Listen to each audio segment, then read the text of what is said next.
সব এটা দুজনেই কাটপিট হয়ে পড়ে আছে, কারো কোনো হুঁশ নেই।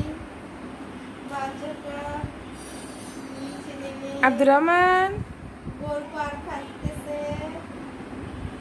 আপনারা দেখতেছেন আমাদের ভিডিওটা, মনোযোগ সহকারে দেখেন। আচ্ছা দেখে না কমেন্ট করেন, কারণ আমাদের ভি ভি ভি ভি আরো চোদাই রে।